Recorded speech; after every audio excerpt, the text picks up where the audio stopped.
Hello and welcome to the lecture number 11 of Physics 401A.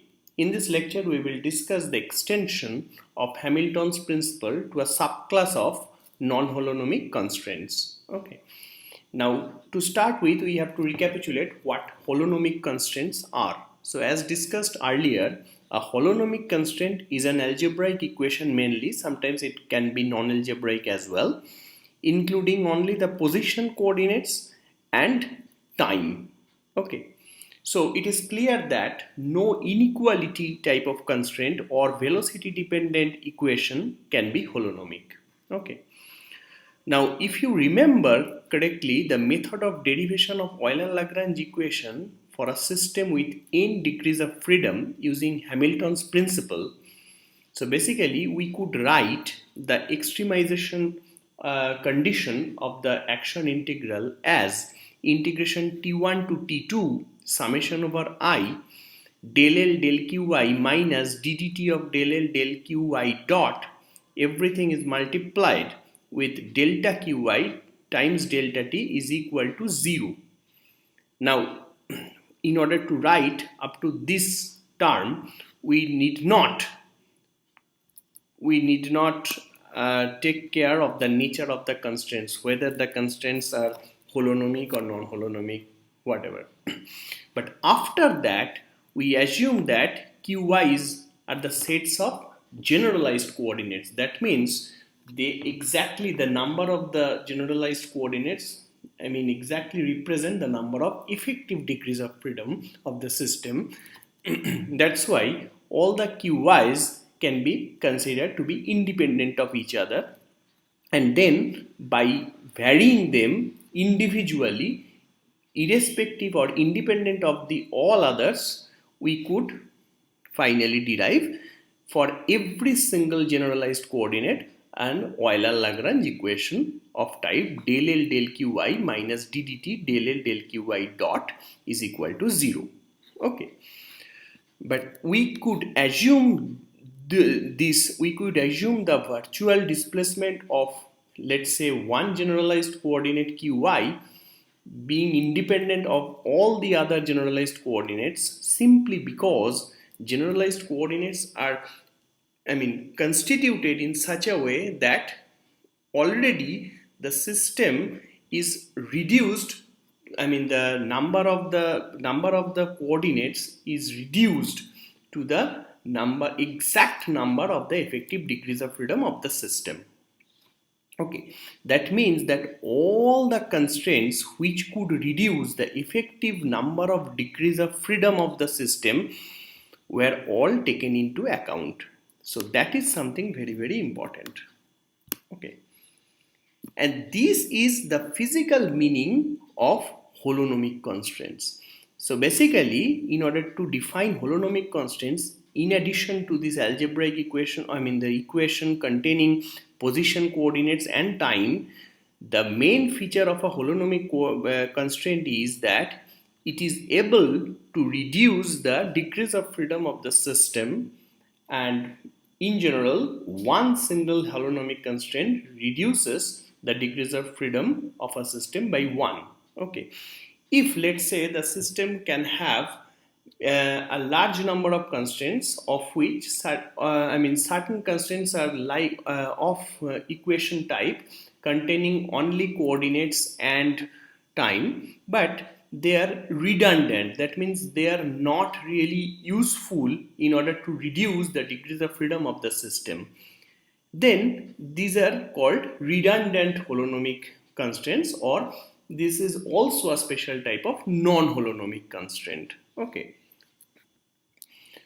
So if we do not have all the constraints to be holonomic, okay, whatever be the nature of this non-holonomic constraint, if we don't have all the constraints to be holonomic, one thing is for sure true, that is there will be some constraints which will not help in reducing the degrees of freedom of the system. That's exactly we said.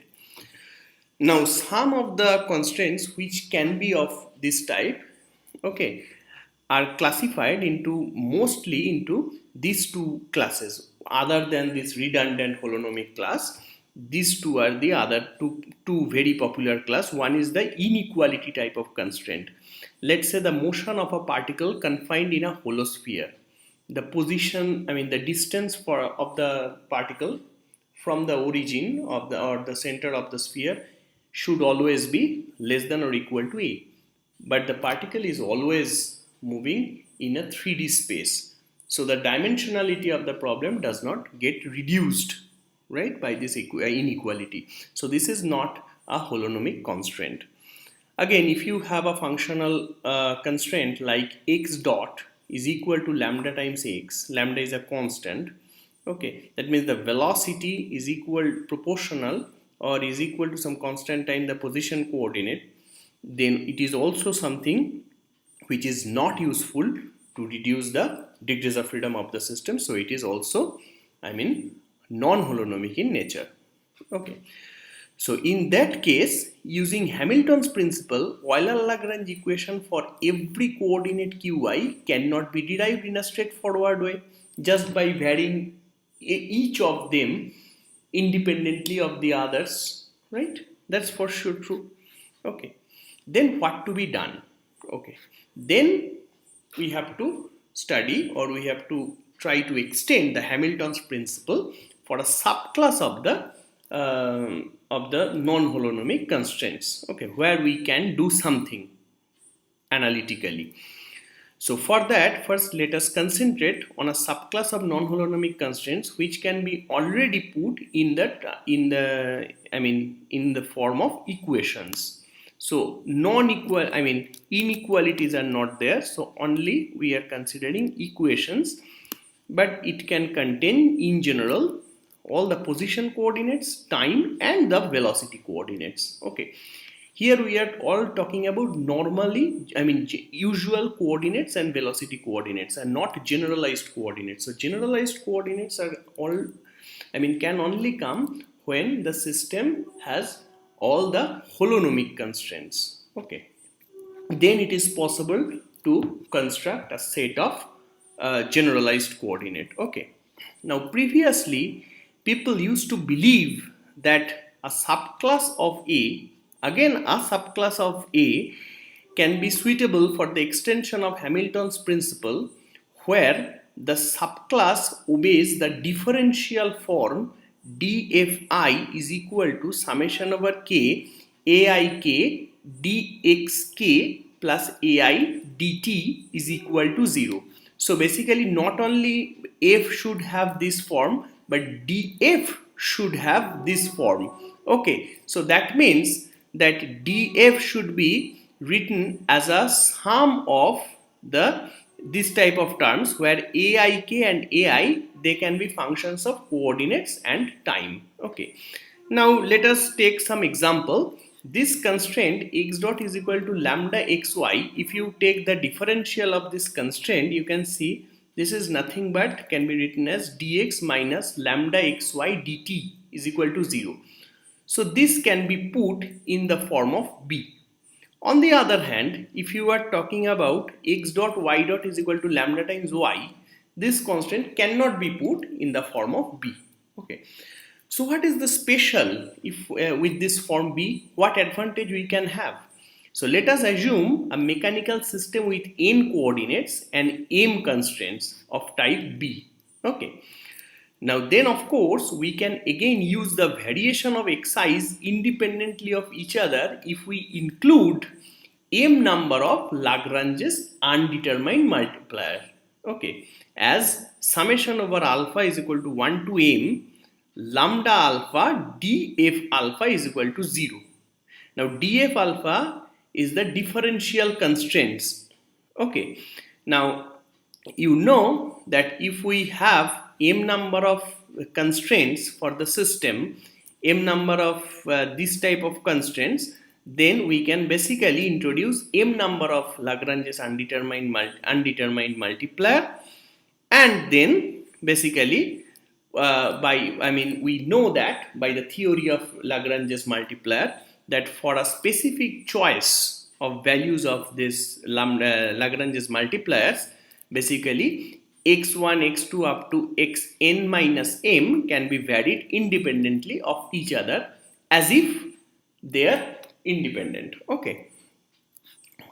So the form appropriate for deriving the Euler-Lagrange type equations will now be integration over T1 to T2 delta L plus summation over alpha 1 to m lambda alpha delta f alpha times dt is equal to 0.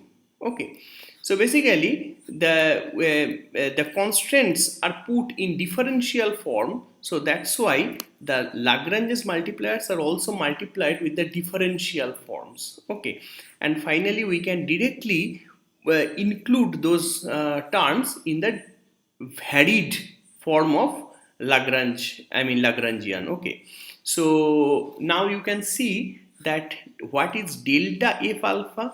Now df alpha should be in this form. Okay, because we are talking about the constraints put in the form B.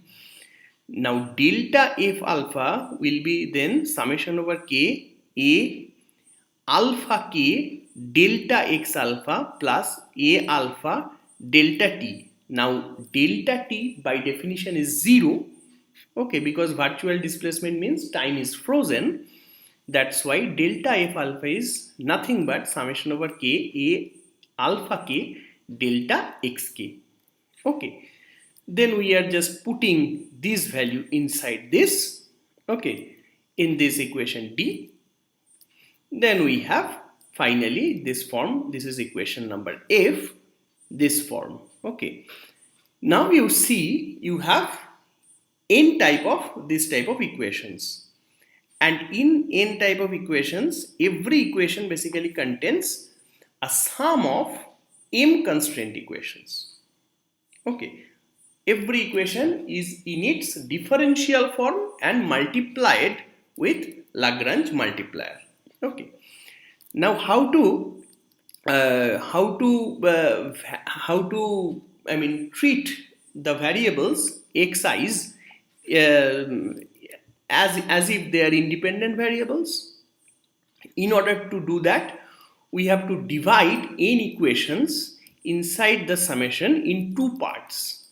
So we can actually have to divide in two parts all these equations.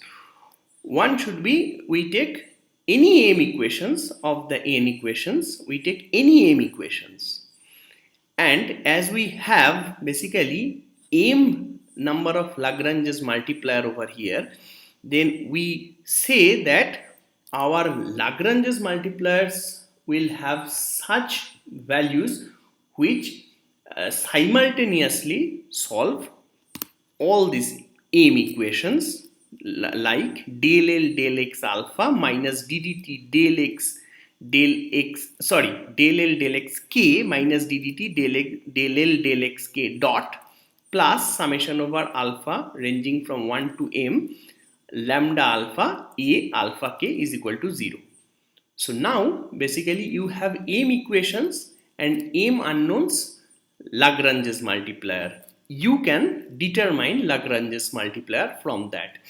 Once you determine, then you can use those sets of values of Lagrange's multiplier in the rest n minus m equations, and these n minus n equations will then be used, n minus m equations of this type, okay, will then be used to derive n minus m Euler-Lagrange type of equations by independently varying n minus m x's, okay, using the obtained values of lambda alpha s. So for the rest n minus m coordinates, basically the approach is exactly the same type of the approach where we only had holonomic constraints. Okay.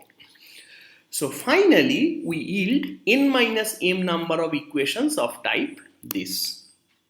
Okay. So this is not simply del L del x k minus ddt of del L del x k dot is equal to 0, but we have this equal to minus summation over alpha 1 to m lambda alpha a alpha k. Okay, but you know what lambda alphas are, okay, by this m equation, and you also know the constraints. So basically finally you can derive the equations of motion for this n-1 equations.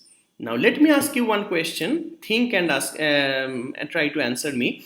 In the above way, we can solve for n-1 xk and xk dot. But what about the rest m number of xk and xk dots? Can we solve for them as well? I mean, in principle, we should, right? Okay, that was the case where the constraint, the Lagrange's multiplier were multiplied with the differential form. That's why the Lagrange's multiplier was not varied at all. Now, John Ray, he in his work, which he published in the year of 64 or 65, 1964 or 65, he generalized this a bit further.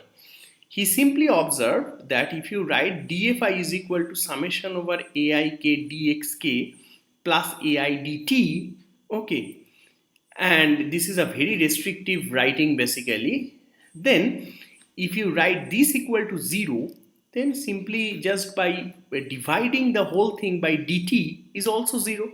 Then he said this is nothing but this, and this simply says that this equation will now be no longer a differential form of a constant, but itself is a constant which is now depending on t, x and velocity.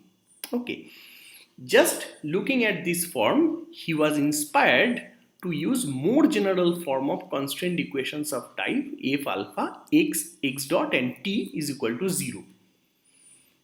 Now, what was the trick for that? When he used the constraints in their algebraic form and not in their differential form, then basically with each algebraic equation, you have to multiply the Lagrange's multiplier. And then basically the Lagrangian which has to be used in the action integral should be L star, which is equal to L plus summation over lambda alpha, which is a function of x, x dot and t. Now for simplicity we can just write as a first step lambda is a function of t, okay, but is no longer a constant, that's for sure true, times f alpha. Okay, now you see, so this is the Lagrangian which is now be the effective Lagrangian of the action integral which should be extremized, and that is called the modified Hamilton's principle. Okay, that means the modified Hamilton's principle basically says that it should extremize an action where the Lagrangian is basically the proper Lagrangian, the effective Lagrangian is a proper Lagrangian plus the algebraic constraints, non-algebraic, non-holonomic, rather velocity dependent constraints multiplied by their corresponding undetermined Lagrange multipliers. Okay. Now it simply means that we now would have n plus m Lagrange equations. Okay, that is very clear, and given through this delta of integration L star dt is equal to 0. Okay. Now from that you can easily understand that just by the by varying the qk and qk dot, you simply can have, okay, I am just sorry, so it should be xk and xk dot, because I did not, I shouldn't have written over here q because this is reserved for generalized coordinates. So xk and xk dot and xk, we have n equations like the normal usual Euler-Lagrange type equations. Okay, but the Lagrangian itself is no longer the normal Lagrangian, it is now the effective Lagrangian. And we also have m equations varying the whole thing with respect to the Lagrange multipliers, and each when basically the effective Lagrangian is varied partially with respect to the alphath lambda, it simply gives the alphath f constant, it just gives the corresponding constant.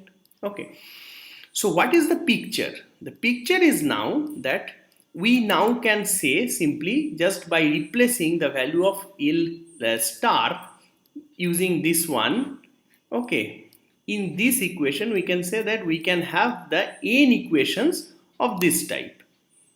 Okay, this is just where you expand L star. okay, in terms of L and alpha, I mean L and lambda alpha F alpha. Okay, then you can see that this equation basically is the I mean ordinary left hand side of the Euler-Lagrange equation, which is 0 for normal Euler-Lagrange case. For holonomic case, here it is non-zero. Here it is a function of F alpha and lambda alphas, right? Although thus there is a summation over alpha ranging from 1 to m, right, which is the number of the constraints. Okay, so again here you have basically m equations giving these constraints. Okay, so finally at the end we have this system of n equations can be seen as a system with holonomic constraints, but with the some non-conservative or non-potential generalized forces. So if you remember, this is something, if I just call this as qk, this is exactly the case, okay, of the of the Euler-Lagrange equations for non-potential forces, right? Okay, let's say some dissipative force type of thing. Okay, now the thing is that here you can again say that the difference between the previous one and the final one is that in this one we are also varying the Lagrange multiplier. Okay, and again you can say that here basically just by using the constraints, okay, just by using the constraints you can finally write this construct, or you can write the right hand term of this equation j. Okay, then that is your right hand term. And how to finally do that? So finally we have this type of equations, and from this type of equations you know what, from your knowledge of lambda alpha and f alphas, you know what should the right hand side look like. Then you can solve again these equations to get the equations of motion. Okay, I think the situation will be much more clear if you see using a concrete example. Let's say we consider the Lagrangian of a particle L is equal to half m x dot square plus y dot square plus z dot square minus v x y z. Okay, this is a function of x y z only, and then we deliberately use a constraint if y dot x dot plus xy is equal to 0, which cannot be put in the form of the previous b, if you remember. Okay, so now we have to use the algebraic constraint and not the differential form of the constraint.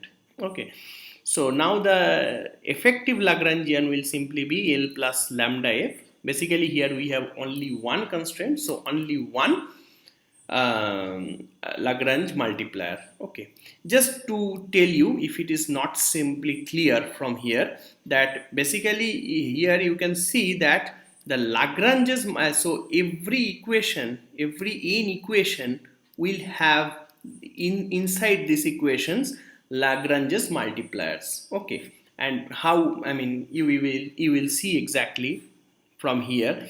So basically here you can have, so this type of equations, three Euler-Lagrange type of equations, but with the effective Lagrangian, and which finally gives you a function of x double dot, y double dot, y dot, x, right, and also lambda is there. Okay, and finally, as I said, that the fourth equation, or the so here is the, so that was the picture for the n equations, and the m equation will be simply the constraint themselves. So here the fourth equation is the constraint itself. Okay, so finally at the end of the day the picture is that we have three equations, okay, and one constraint. Okay, so as a whole four equations and four unknowns, x, y, z and lambda. Okay, now of course finally you can solve if you know the proper initial conditions, because all of them are, and also if you know proper techniques to uncouple them, because they are coupled equations, and they are second order equations. Okay, so they involve second order time derivatives. So we have to know as information the proper, I mean precisely the initial conditions. Okay, for x, for x dot, for y dot, etc. Okay, so that's the trick by which finally at the end of the day you can solve for x, y, z as a function of time, and also their dots, that means x dot, y dot and z dot, even when we have a velocity dependent traditionally non-holonomic type of constraint. Okay, so in the tutorial session we will try to discuss maybe some of the problems on that. Okay, in the next lecture I will discuss about the solving. So once till now we have discussed how to get the equations of motion for various type of systems, various type of constraints. Okay, in the next lecture we will discuss how to solve that. Once the equation of motion is obtained, how to solve that from case to case. Okay, in order to specify the mechanical state of a system, that means to find q as a function of t and q dot as a function of t. Thank you very much.